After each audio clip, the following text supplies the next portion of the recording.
कि एक रॉड है जिसका मास m है और area of cross section a है, मतलब इस रॉड का मास m मेंशन है और इसका जो एरिया ऑफ क्रॉस सेक्शन होगा ये this area of cross section जो है वो क्या मेंशन है, a मेंशन है, ठीक है। और उसका लेंथ जो है, मतलब इस रॉड का जो लेंथ है यहाँ से यहाँ, ये लेंथ कितना है, L मेंशन है, यहाँ पे लेंथ L भी मेंशन है और साथ साथ Young's modulus of elasticity Y जो है ये भी मेंशन कर दिया गया है। And this is lying on a smooth table, a force F is applied at the point P, इस पॉइंट पे P पॉइंट पे एक फोर्स ऐसे लगता है। तो कह रहा है क्या चीज कि find the tension at distance x from the end P, तो इस P एंड से x डिस्टेंस अवे जो कोई क्रॉस सेक्शन होगा यहाँ पे, इस क्रॉस सेक्शन में टेंशन फोर्स क्या लग रहा होगा, ये आपसे पूछने की कोशिश कर रहा है। सबसे पहले देखो यहाँ पे कि हमने जो आपको एक केस बताया था इलोंगेशन निकालने का, ठीक है, उसी का सवाल यहाँ भी पूछेगा, find the change in the length, ठीक है, जो हमने आपको एक केस बताया था। हालांकि हम उसको अभी थोड़ी देर के बाद डिस्कस करेंगे। सबसे पहले हम टेंशन निकालते हैं which is at the distance x, मतलब केस क्या है कि हमारे पास जो रॉड है ना, वो ये रॉड है, this is the rod mention in the problem, ठीक है, थोड़ा बड़ा या छोटा दिख रहा होगा but you can imagine it, the same rod है और ये किसी सरफेस पे ऐसे पड़ा हुआ है, ठीक है, it is lying on the surface and surface is smooth, ठीक है, स्मूथ सरफेस पे ये पड़ा हुआ है। यहाँ पे P एंड पे तुम एक फोर्स F अप्लाई करते हो, ठीक है, इसका रॉड का मास क्या है, m है और रॉड का लेंथ क्या है अभी, L है, ठीक है। अब पूछ रहा है क्या चीज़ कि इससे x डिस्टेंस अवे यहाँ जो क्रॉस सेक्शन है, इस क्रॉस सेक्शन के क्रॉस टेंशन फोर्स क्या एग्जिस्ट कर रहा है, यही पूछ रहा है। तो देखो यहाँ पे कि अगर तुम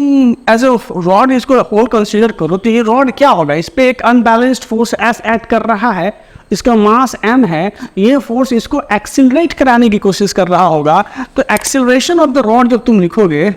एक्सिलरेशन ऑफ रॉड क्या होगा, it is equal to a and this is equal to force F by mass m, ठीक है। इस एक्सिलरेशन से ये रॉड इधर की ओर भागा जा रहा होगा, ठीक है। अब देखो हम छोटा सा x डिस्टेंस अवे हमने एक मतलब क्रॉस सेक्शन देखा, इस सेक्शन को कंसीडर करो, ठीक है, ये रहा सरफेस, ये रहा तुम्हारा रॉड, इस पॉइंट P पे तुमने x फोर्स अप्लाई किया है और ये जो डिस्टेंस है यहाँ से ये x है, ठीक है।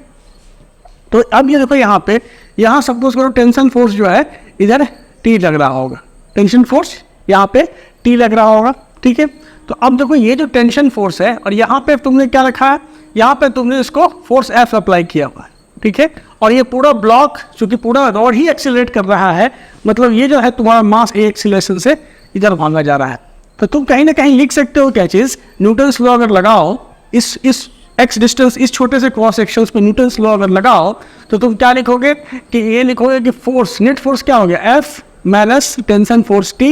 And this is equal to mass of this section. ये जो मास होगा, तो तुम एक चीज बताओ कि ये जो x लेंथ का मास कितना होगा भाई। देखो तुमको पता है कि जो L लेंथ ऑफ रॉड का मास तुमको m मेंशन्ड है, ठीक है, प्रॉब्लम में तो मेंशन है ना कि L लेंथ ऑफ रॉड का मास m मेंशन्ड है, तो 1 यूनिट लेंथ ऑफ रॉड का मास कितना हो गया, m बाई L, और इसलिए h लेंथ ऑफ रॉड का मास कितना हो गया, m by L into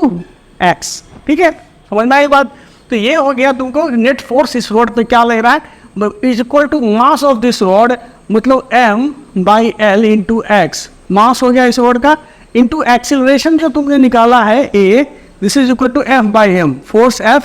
by m। तो ये m से m कट गया, finally this you have x into F by L and this is equal to F minus tension force T। तो तुम जब इसको इक्वेट करोगे, ठीक है, फाइनली तो तुम T इधर आ जाएगा, T इज इक्वल टू क्या चीज़, F minus x into F by L and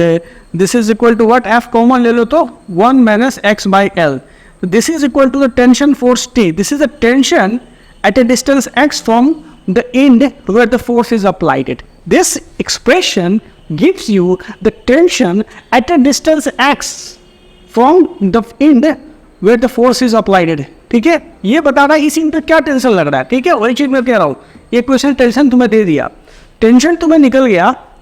तुम एक चीज देख रहे हो क्या चीज की, जब रॉड एक्सीलरेट होगा तो ऑफ कोर्स जो सेक्शन हमारा इस point of application of force से दूर होता जाएगा, तुम देख लो यहाँ से, उस पर टेंशन फोर्स का वैल्यू क्या होगा, कम लगेगा, ठीक है, मतलब ये जो केस है वो नॉन यूनिफॉर्म टेंशन का केस है। पूरे रोड में यूनिफॉर्म टेंशन नहीं एग्जिस्ट करेगा भाई साहब, इसमें क्या होगा, नॉन यूनिफॉर्म टेंशन का केस है। क्योंकि जैसे जैसे तुम एक्स को भगाओ यार, एक्स जब जीरो होगा इस ईंट पे टेंशन फोर्स एफ के बराबर होगा, लेकिन जैसे जैसे तुम इस जिस ईंट पे फोर्स अप्लाई हो रहा है उससे दूर जाते जाओगे, एक्स की वैल्यू बढ़ती जाएगी एंड अकॉर्डिंगली जो है सो सिनेरियो क्या होगा, टेंशन फोर्स की वैल्यू घटती जाएगी and that's why this is the case of non uniform tension. तो अभी तो फिलहाल आपसे पूछा कि टेंशन एट डिस्टेंस एक्स निकालो। दूसरा सवाल आपसे पूछ रहा है कि longitudinal stress at this point, कौन सा पॉइंट, एक्स डिस्टेंस अवे क्या लॉन्गिट्यूडिनल स्ट्रेस एग्जिस्ट कर रहा है। तो सिंपल लगाओ लॉन्गिट्यूडिनल स्ट्रेस, ये तो हो गया ए सवाल। अब तुम बना रहे हो बी सवाल, long T U longitudinal stress eight और distance x from the point of application of force from the point P, ठीक है, पॉइंट P कितना हो गया। तो लॉन्गिट्यूडिनल स्ट्रेस क्या होगा, फोर्स पर यूनिट एरिया। तो यहाँ टेंशन फोर्स लग रहा है, वही ना रिस्टोरिंग फोर्स है जो उसको मतलब क्या कर रहा है, उसको ओरिजिनल लेंथ गेन करने में कोशिश कर रहा होगा। तो यहाँ टेंशन फोर्स T हो गया बाई A, मतलब क्या आ गया, F by A into 1 minus x by L, and this is the catches longitudinal stress that is acting at a distance at this point। यहाँ पे इतना अमाउंट ऑफ स्ट्रेस काम कर रहा है। सवाल अब कह रहा है कि टोटल चेंज इन लेंथ निकालो, ठीक है, रॉड का चेंज इन लेंथ निकालो, पूरे रॉड में क्या चेंजेस हुआ। तो स्ट्रेस तो नॉन यूनिफॉर्म एक्ट कर रहा है, डिपेंड कर रहा है स्ट्रेस पूरे मतलब रॉड में। तो उस केसेस में तुम चेंज इन लेंथ कैसे निकालोगे, सवाल यहाँ ये आता है। यही चीज़ मैं बताने की कोशिश कर रहा था इन द बिगनिंग। तो देखो हमने जो आपको एक केस बताया था जिसमें मैंने कहा था कि सपोज करो कि आपके पास एक रॉड है, ठीक है, और इस रॉड पे अगर तुम एल लेंथ का रॉड है, इसका मास m है, इस पे फोर्स अगर F अप्लाई करते हो तो इसमें जो चेंज इन लेंथ होता है डेल L, वो क्या होता है, applied deforming force F into L by Young's modulus, अगर इसका y है तो y, और एरिया ऑफ क्रॉस सेक्शन अगर इसका A है तो A हो जाता है। This was the expression we have derived in our earlier discussion, ठीक है, आपने नहीं देखा तो प्लीज जाकर उस वीडियो को देखें कि what will be the change in length in a rod of length L, mass M, area of cross section A, Young's modulus Y, ठीक है, when the rod is loaded by the force F, या rod को tension force stress जो है मतलब rod पे जब हम लोग क्या करते हैं, इसको F फोर्स अप्लाई करते, लोड अप्लाई करते, तो वो लेके आया था deformation is equal to the deforming force, मतलब change in length is equal to the deforming force F into L by Young's modulus into area of cross section आया था, ठीक है। मैं इसी रिजल्ट का इस्तेमाल करूंगा क्योंकि ये रिजल्ट कब अप्लाई हो रहा है, जब इस पूरे रॉड में मैं ये ज्यूम कर रहा हूं कि टेंशन फोर्स यूनिफॉर्मली एक्ट कर रहा है। This equations can be used in the case when the tension force in the entire rod is same, ठीक है। तो ये इक्वेशन चेंज इन लेंथ का तुम लगा लोगे, लेकिन यहाँ इस केस में तो पूरे रॉड के अराउंड टेंशन फोर्स तो वेरी कर रहा है, ठीक है। तो मतलब टेंशन फोर्स वेरी कर रहा है, तो ये जो F है, ठीक है, ये F जो मैं कह रहा हूँ ये जो कह रहा हूँ कि एक्सटर्नल डिफॉर्मिंग फोर्स के बराबर है, वो इक्विलिब्रियम सिचुएशन में है। Otherwise this F is the restoring force in the rod, ठीक है। ये फोर्स क्या है, रॉड में जनरेटेड रिस्टोरिंग फोर्स है, ठीक है, जो जनरली इक्विलिब्रियम पोजीशंस में इस एक्सटर्नल फोर्स के बराबर हो जाता है, ठीक है। तो अब देखिए उस वीडियो को जाकर के, तो यहाँ हमें जब पूछा जा रहा है कि आप बताइए कि टोटल चेंज इन लेंथ कितना होगा, तो इस केस में हम क्या करेंगे कि इस रॉड में x डिस्टेंस पे तो हमें पता है कि टेंशन फोर्स क्या ऐड कर रहा है। मैं क्या करूँगा, यहाँ पे एक dx लेंथ का एक छोटा सा एलिमेंट कंसीडर करूँगा। ये एलिमेंट जो है ये क्या है, ये dx लेंथ का है। अब इस dx लेंथ को जरा इनलार्ज करके देखते हैं हम लोग, ठीक है। इस dx लेंथ को जरा हम लोग इनलार्ज करके देखते हैं, ठीक है। यहाँ पे भी तो हम लोग देख सकते थे, देखो यहाँ पे, ठीक है। अब देखो ये जो dx लेंथ है, ये जो dx लेंथ है रॉड का, इसमें टेंशन फोर्स जो लग रहा होगा इस पे, ठीक है, इस पे जो टेंशन फोर्स लग रहा होगा वो क्या लग रहा है, ये तो मतलब T टेंशन फोर्स लग रहा है इसके अराउंड, इस dx लेंथ के अराउंड टेंशन फोर्स क्या लग रहा है, T लग रहा है। ये T जो है एक्चुअली में क्या होगा, मान लो कि ये फोर्स इधर और इधर, तो यही फोर्स एक्ट कर रहा है। तो ये जो फोर्स है ये एक्चुअली में इस फोर्स की वजह से, इस टेंशन फोर्स की वजह से इसमें जो डिफॉर्मेशन होगा, ठीक है, वो डिफॉर्मेशन मैं इस इक्वेशन से निकाल सकता हूँ F into L by Y into A. ये जो मैंने इक्वेशन प्रीवियस डिस्कशन में ड्राइव किया है उससे निकाल सकता हूँ। तो मैं यहाँ पे लिखूंगा क्या चीज़ कि इसमें जो डिफॉर्मेशन हुआ, मान लो जो मिनिमम डिफॉर्मेशन मैंने मानता हूँ कि डी एप्सिलॉन हुआ,